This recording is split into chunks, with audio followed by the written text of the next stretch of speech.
Hello, good evening. आप सभी लोगों का हमारे जीवा क्लासेस में स्वागत है। जैसा कि हमने मध्य प्रदेश जेल प्रहरी के लिए हमने बताया था कि मध्य प्रदेश जेल प्रहरी के लिए हम अपना नया बैच स्टार्ट करेंगे।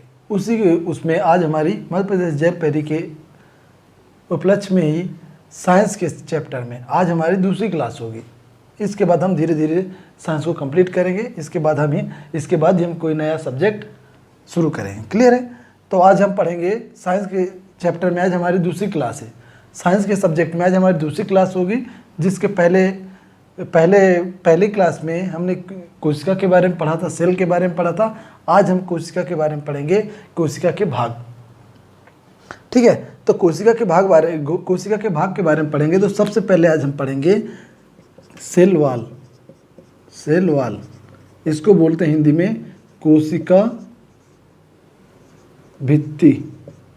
ठीक है, कोशिका भित्ति। तो कोशिका भित्ति के बारे में हम पढ़ेंगे। कोशिका भित्ति जो है, जो सेल होती है, एक बात बता दूं, सेल जो होती है, सेल 2 टाइप से होती है। ये 2 प्रकार की सेल होती हैं। एक होती है मल्टी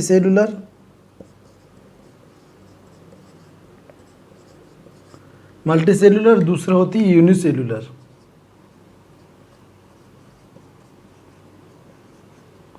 यूनिसेलुलर और मल्टीसेलुलर। मल्टीसेलुलर को बोलते हैं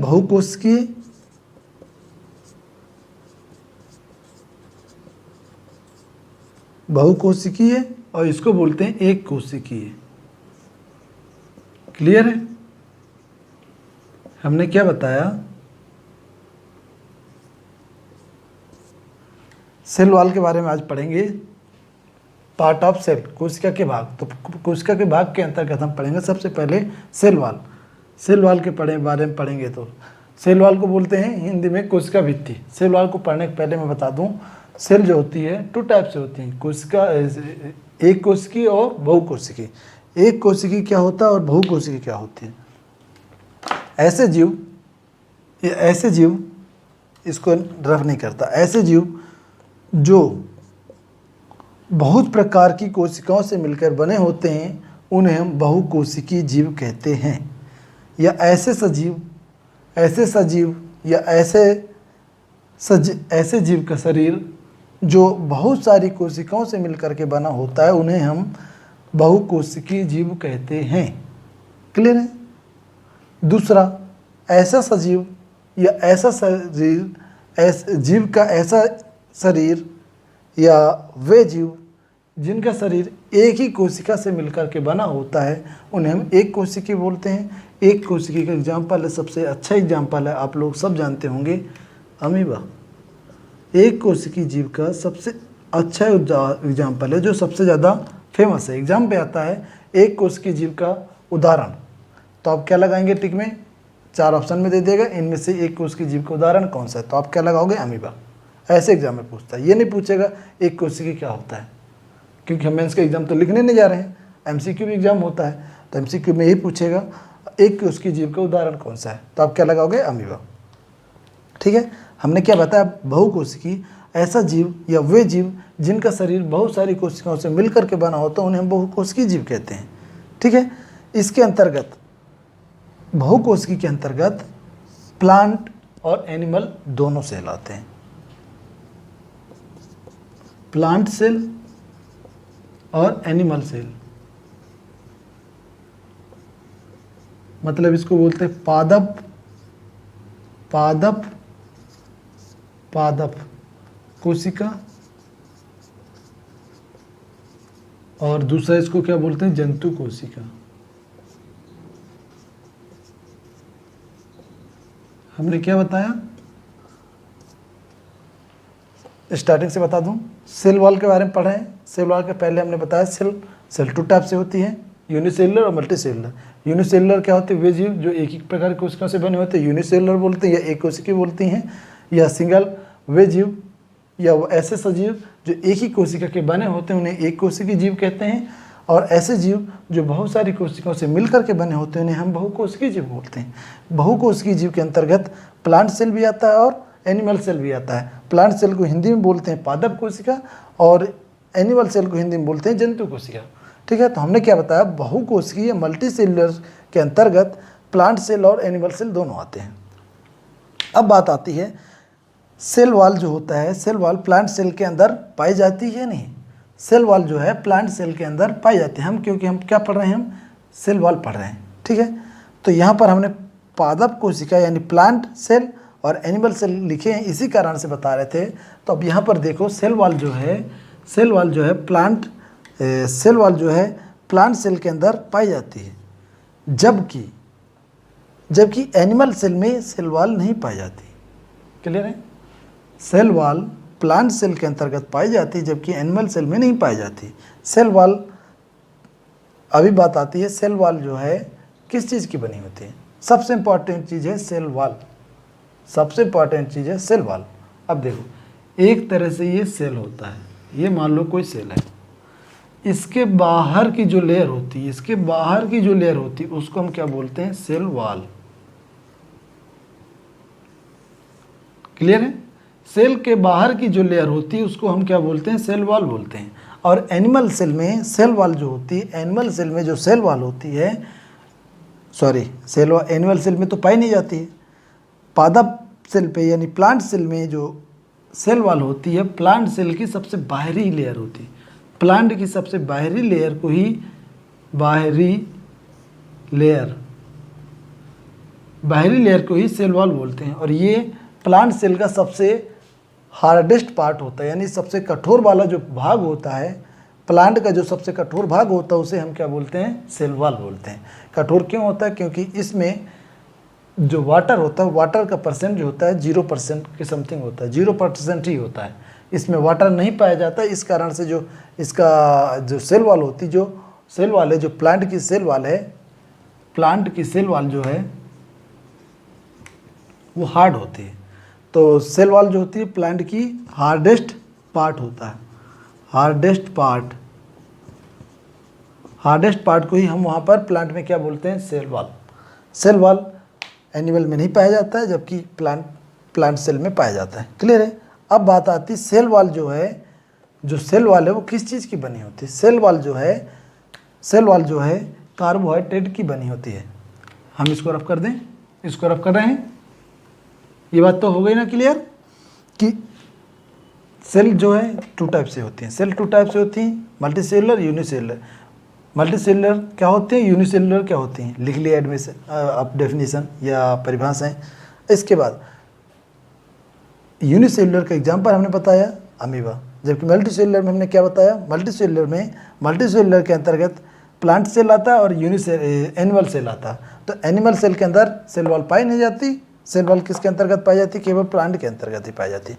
तो प्लांट के अंदर हमने बताया जो सेल वॉल पाई जाती है वो सेल के अंदर सेल कहाँ होती है, तो हमने बताया सेल के बाहरी पार्ट को हम क्या बोलते हैं, सेल वॉल बोलते हैं। क्लियर, पहली बात। दूसरी बात हमने बताया कि जो प्लांट में जो सेल वॉल होती है वो कौन सी कहाँ पाई जाती है, तो प्लांट का जो सबसे बाहरी लेयर होती है, जो हार्डेस्ट पार्ट होता है, प्लांट की सबसे बाहरी लेयर जो सबसे हार्डेस्ट पार्ट होता है उसको हम क्या बोलते हैं, सेल वॉल बोलते हैं। ठीक है। अब बात आती है जो सेल वॉल है वो किस चीज़ की बनी होती है, तो सेल वॉल जो है सेल्यूलोज की बनी होती है, सेल्यूलोज। ठीक है, सेल वॉल जो है सेल्यूलोज की बनी होती है। और सेल्यूलोज एक प्रकार का क्या होता है, ये सेल्यूलोज जो है एक प्रकार का क्या होता है, कार्बोहाइड्रेट होता है, कार्बोहाइड्रेट। हमने क्या बताया, सेल वॉल हमने सबसे स्टार्टिंग में बताया सेल 2 टाइप से होती है। ठीक है, सेल वॉल के बारे में हम बता रहे थे, ये एक सेल होती है, सेल की बाहरी लेयर जो होती है उसे हम क्या बोलते हैं, सेल वॉल बोलते हैं। क्लियर, रिवीजन करा रहा हूँ यहाँ तक पढ़ाने के बाद अब मैं इसको फिर से रिवीजन कर रहा हूँ, इसके बाद फिर ये कार्बोहाइड्रेट क्या पढ़ाऊँगा। क्लियर, सेल की बाहरी जो होती है, सेल के जो बाहरी लेयर होती है उसे हम सेल वॉल बोलते हैं। सेल जो है 2 टाइप से होती है, यूनिसेलुलर और मल्टी सेलुलर। यूनिसेलुलर क्या होती है, ऐसे जीव जो एक ही प्रकार की कोशिकाओं से मिलकर के बने होते हैं, एक ही प्रकार की सेल से मिलकर बने होते हैं, हमें एक कोशिका ये यूनिसेलुलर बोलते हैं। उसका सबसे अच्छा एग्जाम्पल होता है अमीबा। दूसरा हमने बताया मल्टी सेलुलर, ऐसे जीव का शरीर जो बहुत सारी सेल से मिलकर के बना होता है। सेल्स मीन्स ये सेल्स, SHAL, ये वाला एस नहीं, CELL, सेल मतलब कोशिका। तो ऐसे जीव जो बहुत सारी सेल से मिलकर के बना होता है उन्हें हम मल्टी सेलुलर बोलते हैं या बहुकोशिकीय जीव बोलते हैं। क्लियर है। अब आता है बहुकोशिकी के अंतर्गत प्लांट सेल भी आता है और एनिमल सेल भी आता है। तो प्लांट सेल भी आता है और एनिमल सेल आता है। क्लियर है, राइट, ठीक है। अब देखो, जो अब यहाँ प्लांट सेल लिख दो, एनिमल सेल लिख दो, मतलब पादप कोशिका और जंतु कोशिका। अब बात ये थी जो सेल वॉल होता है प्लांट सेल में पाया जाता है क्या? यस, प्लांट सेल में पाया जाता है। एनिमल सेल में पाया जाता है क्या? नहीं, एनिमल सेल में नहीं पाया जाता। क्लियर है। अब हम बताएं कि जब ये सेल वॉल जो है प्लांट सेल में पाया जाता है, एनिमल सेल में नहीं पाया जाता है। यहाँ तक तो बात हो गई क्लियर। अब हमने बताया जब प्लांट सेल में पाया जाता है सेल वॉल, तो हमारा नेक्स्ट क्वेश्चन था कि जो सेल वॉल जो होता है, सेल वॉल जो है, सेल वॉल यानी कोशिका भित्ति, वो किस चीज़ की बनी होती है? सेल वॉल जो है किस चीज़ की बनी होती है? तो हमने क्या बताया, कोशिका भित्ति जो है सेल्यूलोज की बनी होती है। और सेल्यूलोज के बारे में हमने बताया सेल्यूलोज एक प्रकार का कार्बोहाइड्रेट होता है। कार्बोहाइड्रेट किसको बोलते हैं? ऐसे कंपाउंड या ऐसे यौगिक जो कार्बन, हाइड्रोजन और ऑक्सीजन से मिलकर के बने होते हैं, उन्हें हम कार्बोहाइड्रेट कहते हैं। ठीक है।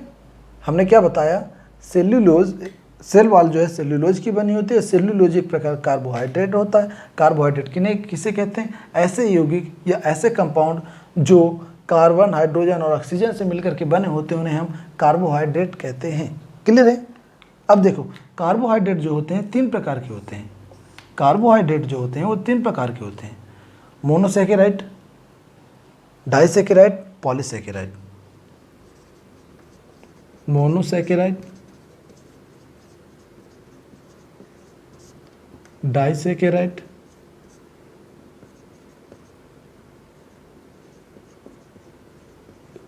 और पॉलीसैकेराइड।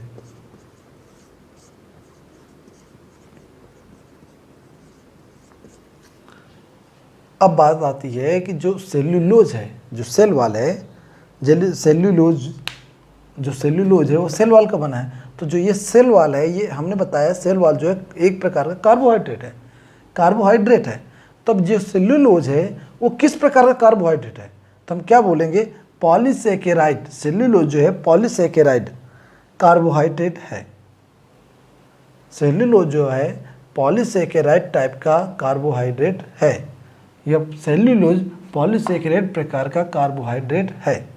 क्लियर है। हमने क्या बोला, सेल वॉल सेल्यूलोज की बनी होती है या कोशिका भित्ति सेल्यूलोज की बनी होती है। और हमने आगे बताया सेल्यूलोज जो है एक प्रकार का कार्बोहाइड्रेट होता है। कार्बोहाइड्रेट 3 प्रकार के होते हैं, मोनोसैकेराइड, डाइसैकेराइड और पॉलीसैकेराइड। अब आगे हमने बताया जो सेल्यूलोज है जो एक प्रकार कार्बोहाइड्रेट है, वो किस प्रकार का कार्बोहाइड्रेट है? तो हमने बताया सेल्यूलोज एक प्रकार का पॉलीसैकेराइड वाला कार्बोहाइड्रेट है। क्लियर है। हमारा यहाँ पर क्वेश्चन खत्म हो जाता है, इस क्वेश्चन का सवाल खत्म हो जाता है। अब बात आती है कठोर होने का कारण। हमने जो बताया था, हमने बता दिया था क्या कारण है कि जो सेल वॉल है बहुत कठोर होती है। तो हमने बताया था वहाँ पर पानी की मात्रा 0 होती है। इस कारण से सेल वॉल जो होती है हार्डेस्ट पार्ट होता है, जो प्लांट का हार्डेस्ट पार्ट होता है, वो जिसे हम सेल कहते हैं, वो हार्ड क्यों होता है? हार्ड होने का कारण ये है कि वहाँ पर वाटर की परसेंटेज 0 होती है। अब हमने बताया सेल्यूलोज, तो ये सेल्यूलोज जो होता है, ये सेल्यूलोज जो है एक प्रकार की डेड सेल होती है। सेल्यूलोज एक प्रकार की डेड सेल होती है, यह मृत कोशिका होती है। क्लियर है। एग्जाम में आता है सेल्यूलोज किस प्रकार, कैसी कोशिका है? इसको तो हम कोशिका बोल सकते हैं ना, क्यों? क्योंकि सेल की क्या है, भित्ति है, यानी कि सेल की एक दीवार है, जिसे हम कोशिका भित्ति बोलते हैं या सेल वॉल बोलते हैं। तो सेल के बाहरी पार्ट है, इसलिए हम क्या बोलते हैं, इसको सेल वॉल बोलते हैं। जबकि है एक प्रकार का सेल ये। ठीक है। जब ये एक प्रकार का सेल है तो ये बताओ, ये सेल जो है ये जीवित है, लिविंग है और डेड? तो इसको क्या बोलेंगे, ये मृत कोशिका है या डेड सेल है। क्लियर है। अब बात आता है विश्व पे या धरती पर सबसे अधिक मात्रा में पाए जाने वाले कार्बोहाइड्रेट कौन से हैं? धरती पर सबसे अधिक मात्रा में पाए जाने वाले कार्बोहाइड्रेट कौन होते हैं? सेल्यूलोज। सबसे अधिक मात्रा में पाए जाने वाले कार्बोहाइड्रेट सेल्यूलोज ही होते हैं। क्लियर है? अब बात आती है कि जो बैक्टीरिया होता है, बैक्टीरिया जो होता है, बैक्टीरिया, तो बैक्टीरिया की जो सेल वॉल होती है वो किस चीज़ की बनी होती है? हमने क्या बोला? बैक्टीरिया। बैक्टीरिया मीन्स जीवाणु। जो जीवाणु की जो सेल वॉल होती है या कोशिका भित्ति होती है वो किस चीज़ की बनी होती है? तो कोशिका भित्ति पेप्टिनोग्लाइकोन की बनी होती है। किसकी? पेप्टिनोग्लाइकोन।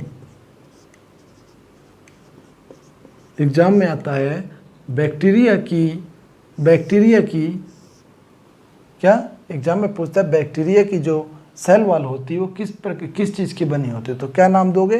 पेप्टिनोग्लाइकोन। अब दूसरा आता है फंगी। दूसरा आता है इसके आगे फंगी। जब देख ही रहे हैं तो ये भी देख लो, कवक। फंगी मीन्स कवक। जो फंगी है, फंगी की जो सेल वॉल है वो किस चीज़ की बनी होती है? फंगी की जो सेल वॉल है किस चीज़ की बनी होती है? काइटिन की। फंगी की सेल वॉल किस चीज़ की बनी होती है? काइटिन की। और काइटिन एक प्रकार का क्या होता है? कार्बोहाइड्रेट होता है। काइटिन एक प्रकार का कार्बोहाइड्रेट होता है। क्लियर है? अब इसके आगे देख लो एल्गी। एल्गी, इसको बोलते हैं शैवाल। अब जो शैवाल है, शैवाल की जो सेल वॉल बनी होती है वो किस चीज़ की बनी होती है? सेल्यूलोज।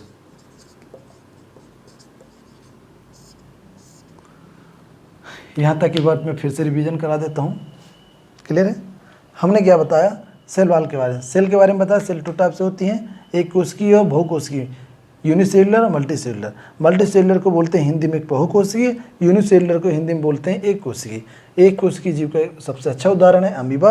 और बहुकोशिकीय जीव, बहुकोशिकीय के अंदर हमने बताया बहुकोशिकीय 2 टाइप से होते हैं। बहुकोशिकीय जीव के अंतर्गत प्लांट सेल भी आता है और एनिमल सेल भी आता है। प्लांट सेल भी आता है और एनिमल सेल भी आता है। ठीक है? तो प्लांट सेल में सेल वॉल पाया जाता है, जबकि एनिमल सेल में सेल वॉल नहीं पाया जाता है, इसलिए हम यहाँ पर इसको निगलेक्ट कर दिया। अब बचे क्या? इसके बारे में हमने बताया कि जो सेल वॉल, जो प्लांट सेल में सेल वॉल पाया जाता है, तो वो जो सेल वॉल होता है वो सेल वॉल किस चीज़ का बना होता है? तो हमने बताया सेल्यूलोज का बना होता है। सेल्यूलोज क्या होता है? सेल्यूलोज एक प्रकार का कार्बोहाइड्रेट होता है। कार्बोहाइड्रेट 3 प्रकार के होते हैं, मोनोसैकेराइड, डाइसैकेराइड और पॉलीसैकेराइड। क्लियर है? हमने बताया जो सेल्यूलोज है वो एक प्रकार का कार्बोहाइड्रेट, तो किस टाइप का कार्बोहाइड्रेट है? तो इसको हम बोलेंगे सेल्यूलोज पॉलीसैकेराइड प्रकार का कार्बोहाइड्रेट होता है। ठीक है? अब तो हमने सेल वॉल की जब बात किया था, हमने बताया कि बैक्टीरिया का जो सेल वॉल होता है वो पेप्टिनोग्लाइकोन का बना होता है, जबकि फंगी का जो होता है वो काइटिन का बना होता है। ठीक है? फंगी का जो सेल वॉल होता है वो काइटिन का बना होता है और शैवाल का जो होता है वो सेल्यूलोज का बना होता है। ठीक है? ये तो था हमारा सेल वॉल के बारे में। अब हम पढ़ेंगे, नेक्स्ट पार्ट पढ़ेंगे सेल मेम्ब्रेन।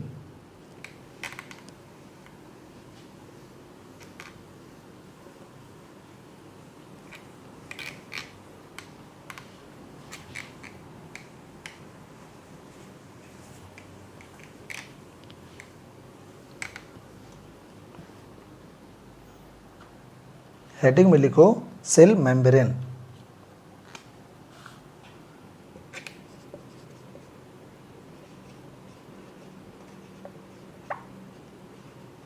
इसी को बोलते हैं कोशिका झिल्ली। हिंदी में बोलते हैं इसको कोशिका झिल्ली। सेल मेम्ब्रेन को बोलते हैं कोशिका झिल्ली। अब सेल मेम्ब्रेन क्या होती है? देखो, ये देखो जैसे एक सेल है। ठीक है? सेल हो गई। अब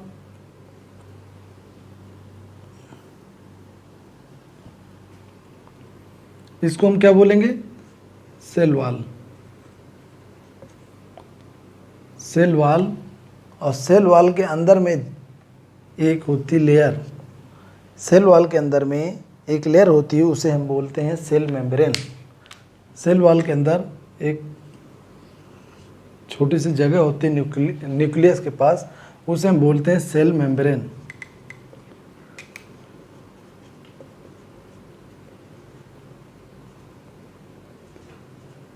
सेल मेम्ब्रेन, क्लियर है? ये होती है किसमें? प्लांट में। ठीक है, अब देखो, अब जब एनिमल की बात आएगी तो एनिमल में सेल मेम्ब्रेन दोनों में पाई जाती है, यानी कोशिका झिल्ली दोनों में पाई जाएगी, कोशिका झिल्ली दोनों में पाई जाएगी। ये किसका है? एनिमल। एनिमल, एनिमल और ये प्लांट, एनिमल सेल और ये प्लांट सेल। तो प्लांट सेल में जो सेल वाल होती है, सेल वाल के अंदर जो लेयर पाई जाती है उसको हम क्या बोलते हैं? Cell membrane. और जबकि एनिमल सेल में जो होती है, जो बाहरी लेयर होती है, उसको हम क्या बोलते हैं? Cell membrane. क्लियर है? हमने क्या बोला? प्लांट सेल में सेल वाल के अंदर जो लेयर होती है उसे हम क्या बोलते हैं? Cell membrane. उसे हम क्या बोलते हैं? Cell membrane. जबकि एनिमल सेल में जो लेयर होती है, ऊपरी परत होती है या ऊपर की लेयर होती है, उसे हम क्या बोलते हैं? Cell membrane. क्लियर है? एग्जाम में पूछता है सेल मेम्ब्रेन प्लांट और एनिमल दोनों में पाया जाता है, यस। या पूछ देता है एग्जाम पे, इनमें से किसमें सेल मेम्ब्रेन पाई जाती है? ऑप्शन में दे देगा प्लांट सेल या पादप कोशिका, जंतु कोशिका, या फिर इनमें से दोनों, या फिर चौथा दे देगा इनमें से कोई नहीं। तो आप क्या लगाओगे? पादप कोशिका और जंतु कोशिका दोनों में सेल मेम्ब्रेन पाई जाती है या प्रेजेंट होती है। क्लियर है? यह जंतु और पादप दोनों कोशिका में पाई जाती है।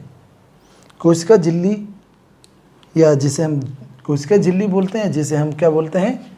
सेल मेम्ब्रेन, यह इस दो परत में होती है, ऐसे, और इसके नीचे ये, इसमें ऐसे ऐसे होता है, फॉस्फेट लिपिड। ठीक है, कोशिका झिल्ली में दो परत पाई जाती हैं, जिसे हम क्या बोलते हैं? दो परत। ये दोनों परतें जो हैं, ये दोनों परतें किसकी बनी होती हैं? फॉस्फेट लिपिड की बनी होती हैं। प्लाज्मा झिल्ली जो है, इसमें ये इस टाइप से होती हैं, ये दो लेयर होती हैं। ठीक है, और ये किसकी बनी होती हैं? दोनों फॉस्फेट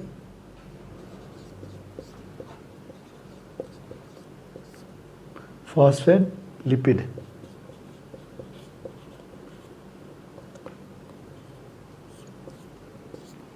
हमने क्या बताया? सेल मेम्ब्रेन में दो लेयर होती है, दो परत होती हैं, जो किस चीज़ की बनी होती है? इस टाइप से बनी होती हैं। वो किस चीज़ की बनी होती हैं? Phosphate lipid. क्लियर है? अब एग्जाम में पूछता है कोशिका झिल्ली किस चीज़ की बनी होती है, तो एग्जाम पे क्या लगाओगे? फॉस्फेट लिपिड की बनी होती है। जिनकी लेंथ, अगर पूछता है इनकी लेंथ कितनी होगी, तो आप क्या बताओगे? लेंथ, या इनकी बोल दें इनकी मोटाई क्या होगी, तो इनकी मोटाई लगाओगे 75 एंगस्ट्रॉन्ग। अगर एंगस्ट्रॉन्ग में आता तो एंगस्ट्रॉन्ग में लगाओगे, और या फिर अगर नैनोमीटर में आता तो 7.5 नैनोमीटर। अगर बोलता माइक्रोमीटर में आता है तो 0.0075 माइक्रोमीटर। इसकी क्या है? मोटाई है। इस लेयर की, इन लेयरों की मोटाई है, जो दो लेयर पाई जाती हैं, इन लेयरों की मोटाई इतनी है। क्लियर है? कोशिका झिल्ली का काम, अभी तक हमने पढ़ा था इसके पहले हमने क्या पढ़ा था? Cell wall. अब पढ़ेंगे कोशिका झिल्ली। हमने सेल वाल के बारे में पढ़ाया था, सेल वाल के बारे में हमने बताना भूल गया था। सेल वाल का काम क्या होता है? प्रोटेक्शन देने का काम करती है। सेल वाल प्रोटेक्शन देने का काम करती है। ठीक है, जबकि सेल मेम्ब्रेन जो है, सेल के अंदर है, मान लो ये एक सेल है, तो जो वेस्ट मटेरियल होता है, जो बाहर का वेस्ट मटेरियल अंदर ना आ पाए, और जो अंदर का अच्छा मटेरियल है सेल के अंदर, वो बाहर ना जा पाए। ठीक है, तो इन दोनों के बीच आने और जाने के लिए, मतलब सेल के अंदर कोई वेस्ट मटेरियल ना आ पाए और अंदर से अच्छा कोई मटेरियल बाहर ना जा पाए, या कोई भी ऐसा एलिमेंट जो है अंदर से बाहर ना जा पाए, उन दोनों के बीच संतुलन बनाने का काम कौन करता है? उन दोनों को संतुलित करके कौन रखता है? सेल मेम्ब्रेन रखता है। जबकि सेल वाल का काम क्या है? सेल वॉल का काम है सेल को प्रोटेक्शन देना, ठीक है, सेल को प्रोटेक्शन देना, साइज आकार ये सब काम सेल वॉल का है। प्लांट की सेल को प्रोटेक्शन देना, शेप उसका आकार क्या होगा, ये सब ना सेल वॉल का काम है। अब हमने पढ़ लिया सेल मेम्ब्रेन, अब पढ़ेंगे न्यूक्लियस, ठीक है। अब हम पढ़ेंगे न्यूक्लियस के बारे में। नेक्स्ट लिखो न्यूक्लियस।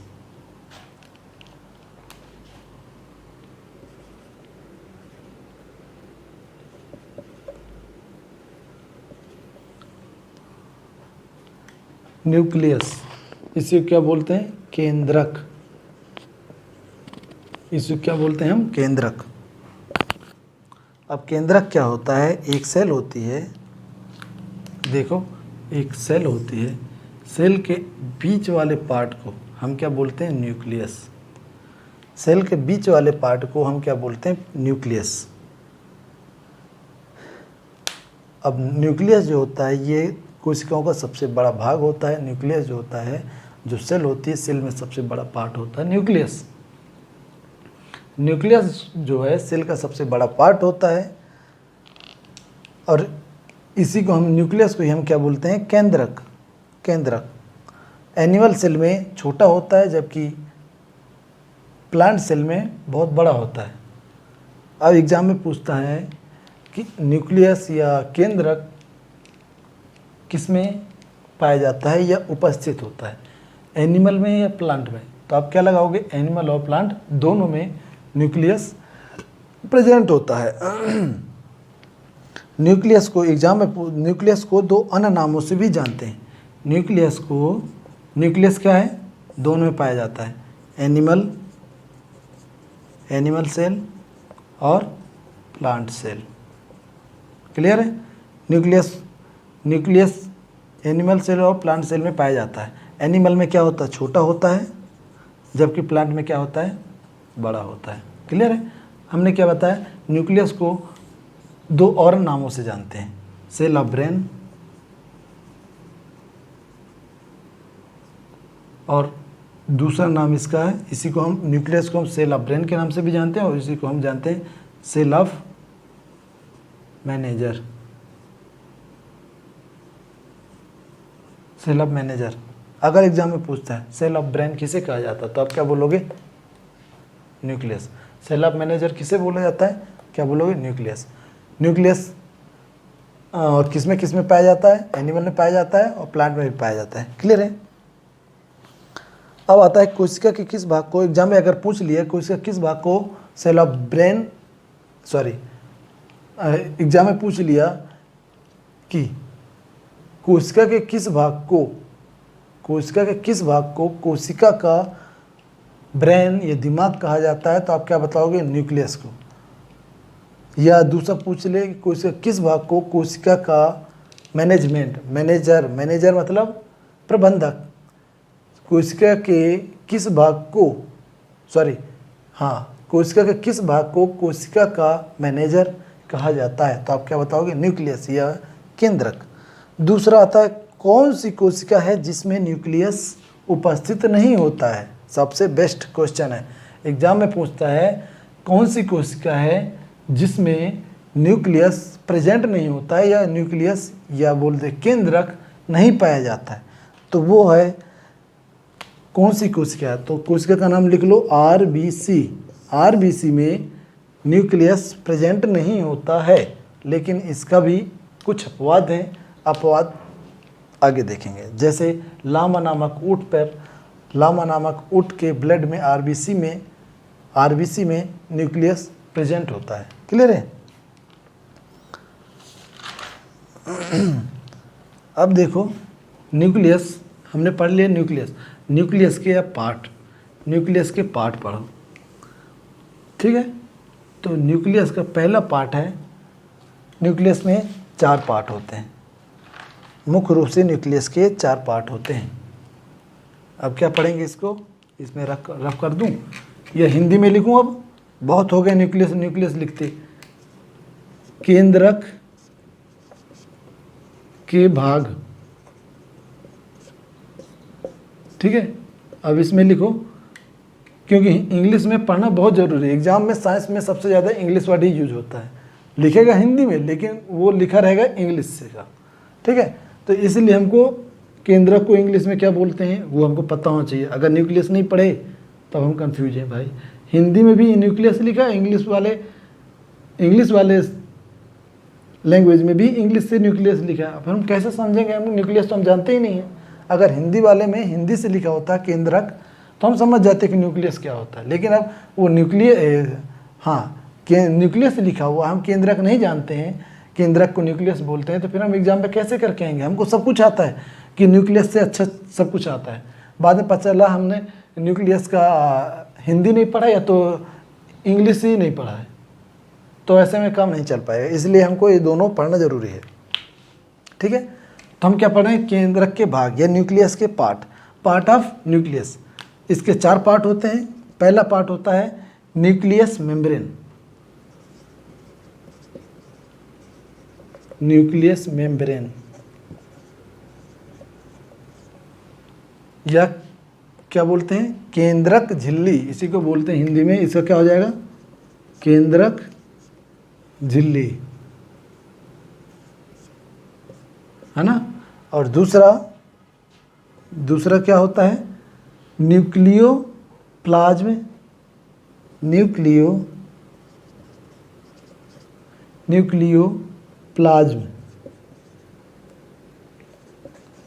न्यूक्लियोप्लाज्म इसको क्या बोलते हैं, केंद्रक द्रव।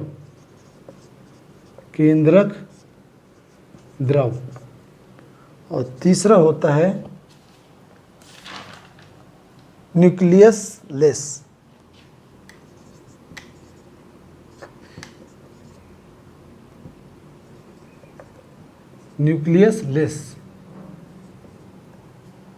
इसको भी इंग्लिश में भी यही बोलते हैं, इसको इंग्लिश में ही बोलते हैं केंद्रक विहीन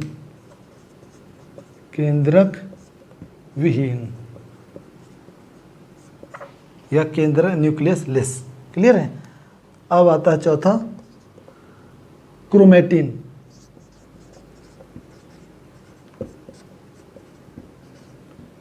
इसको हिंदी में बोलते हैं क्रोमैटिन।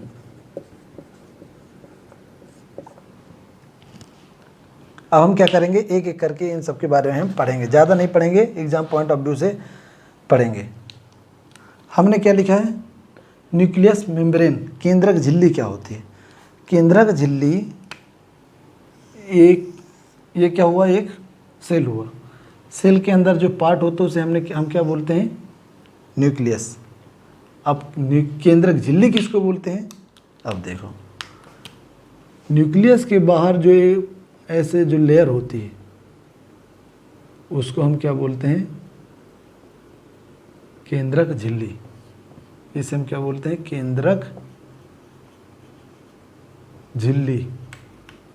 इसी को इंग्लिश में क्या बोलते हैं, न्यूक्लियस मेम्ब्रेन। क्लियर है। अब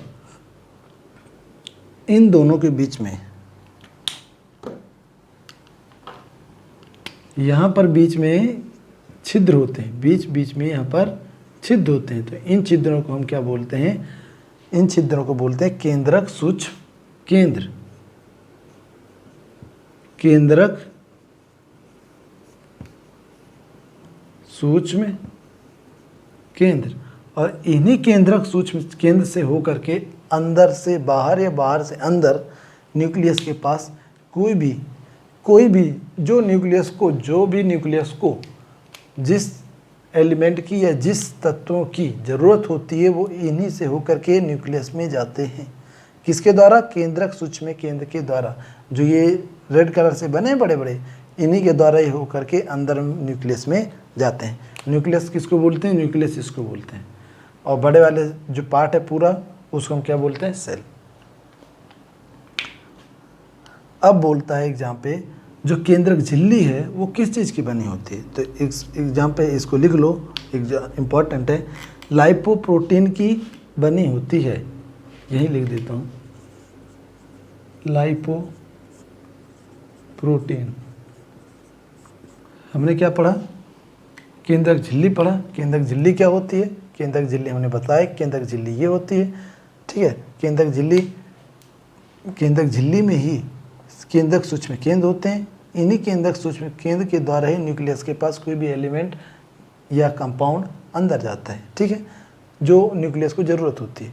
अब बात आती है कि न्यूक्लियस जो है, न्यूक्लियस मेम्ब्रेन जो है या केंद्रक झिल्ली है, वो किस चीज़ की बनी होती है? तो बनी होती है लाइपोप्रोटीन की, ठीक है। अब इसके बाद हम दूसरा पढ़ेंगे न्यूक्लियोप्लाज्म। न्यूक्लियोप्लाज्म जो होता है वो होता है यह केंद्रक द्रव, जैसा कि नाम से ही पता चल रहा है। तो जो न्यूक्लियस होता है, न्यूक्लियस के अंदर जो लिक्विड पाया जाता है, जो क्या बोला मैंने, न्यूक्लियस के अंदर जो लिक्विड पाया जाता है उसे हम केंद्रक द्रव के नाम से जानते हैं। क्लियर है? केंद्रक द्रव का कोई कलर नहीं होता है, ये रंगहीन होता है। ये जो यहाँ पर न्यूक्लियस में जो लिक्विड पाया जाता है, वो उसका कोई कलर नहीं होता है, इसलिए हम उसे क्या बोलते हैं? रंगहीन या फिर कलरलेस। किसको बोलते हैं? जो क्या होता है? न्यूक्लियोप्लाज्म होता है। न्यूक्लियोप्लाज्म होता है उसे हम क्या बोलते हैं? कलरलेस, क्योंकि ये ऑलरेडी ये लिक्विड फॉर्म में होता है न्यूक्लियस में, तो उसे हम क्या बोलते हैं? जिसका कोई कलर नहीं होता है उसे हम क्या बोलते हैं? कलरलेस। न्यूक्लियोप्लाज्म के अंदर ही, इसी के अंदर ही जो लिक्विड होता है उसी के अंदर ही ये सब पाए जाते हैं। क्या क्या? क्रोमैटिन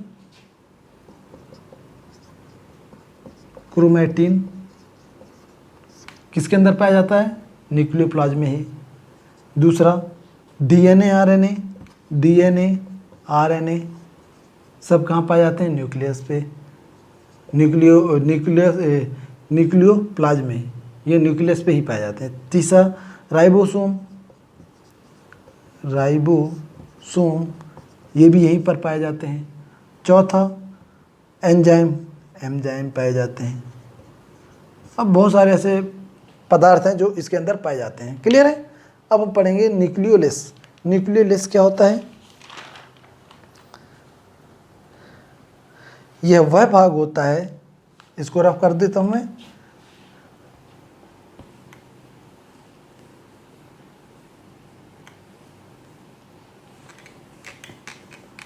न्यूक्लियोलेस।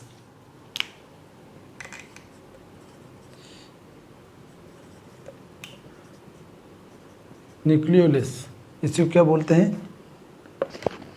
केंद्रक विहीन।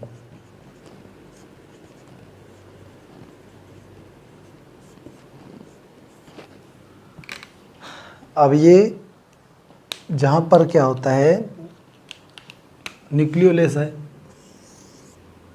ये हुआ न्यूक्लियस, और न्यूक्लियस के अंदर लिक्विड पाया जाता है। उसी लिक्विड में इस प्रकार से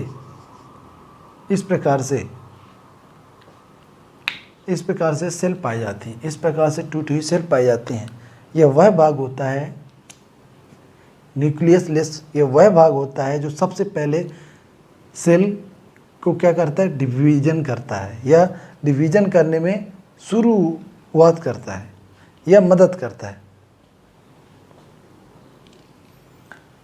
न्यूक्लियसलेस सेल का वह भाग होता है जो सबसे पहले डिवीजन होना शुरू करता है। सेल का वह भाग जो सबसे पहले डिवीजन होना शुरू करता है उसे हम क्या बोलते हैं? न्यूक्लियोलेस कहते हैं। सेल डिवीजन को, इसका विभाजन वह प्रक्रिया जिसके कारण कोई कोशिका अनेक कोशिकाओं में, या कोई भी सेल अलग अलग प्रकार के सेलों में डिवाइड हो जाता है, उसी को हम क्या बोलते हैं? सेल डिवीजन कहते हैं। अब एग्जाम पे आता है कि कौन सा भाग, कोशिका का कौन सा भाग सबसे पहले कोशिका विभाजन का कार्य करता है? तो अब क्या बताओगे? न्यूक्लियोलेस, या जिसे बोलते हैं केंद्रक विहीन। हमने क्या बताया? सेल के अंदर लिक्विड वाले पार्ट में इस टाइप से जो सेल होती हैं बनी होती हैं, उसी को हम बोलते हैं टूट करके यही सेल, जो डॉट बने हैं बहुत सारे लिक्विड में, इनमें सेल हैं, वो सेल हैं। तो वही यही एक प्रकार से ये जो सेल होती है टूट करके अलग अलग डॉट में जो बना हुआ लिक्विड में वो सेल टूटना शुरू होती है।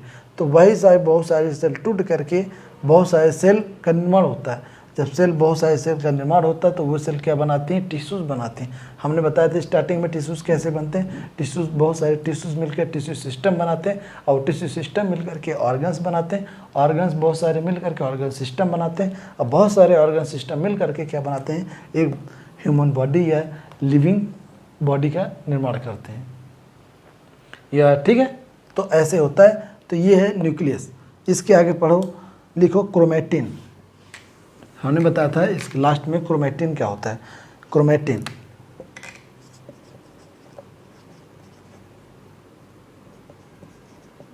क्रोमेटिन इसको इंग्लिश में भी बोलते हैं क्रोमेटिन,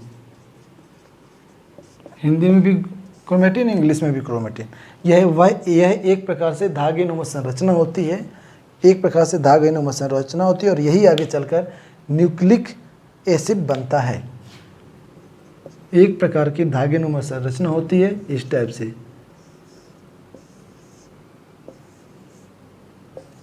ठीक है। तो फिर यही मिलकर यही आगे चलकर क्या बनता है, न्यूक्लिक एसिड। न्यूक्लिक एसिड बनता है। न्यूक्लिक एसिड क्या होता है इसके बारे में हम आगे बताएंगे। जबकि मैं बता दूं न्यूक्लिक एसिड के बारे में, न्यूक्लिक एसिड ही डीएनए और आरएनए होता है। न्यूक्लिक एसिड में डीएनए और आरएनए पाया जाता है। न्यूक्लिक एसिड के बारे में हम अगली क्लास में चर्चा जरूर करेंगे। हमने क्या बताया, क्रोमेटिन क्या होता है। क्रोमेटिन एक प्रकार का धागेनुमा संरचना होती है, और यही धागेनुमा संरचना आगे चल करके न्यूक्लिक एसिड बनती है। और न्यूक्लिक एसिड में क्या क्या पाया जाता है, डीएनए पाया जाता है और आरएनए पाया जाता है। इसके बाद हम पढ़ेंगे, अगली क्लास में पढ़ेंगे, यहीं से न्यूक्लिक एसिड से हम शुरुआत करेंगे। अगली क्लास में पढ़ेंगे न्यूक्लिक एसिड में डीएनए और आरएनए के बारे में चर्चा करेंगे। न्यूक्लिक एसिड क्या होता है, कैसे डीएनए आरएनए होता है, डीएनए क्या होता है, आरएनए क्या होता है, डीएनए में डिफरेंस पढ़ेंगे। क्लियर है। तो आज की क्लास हम यहीं पे समाप्त करते हैं, कल मिलेंगे। धन्यवाद।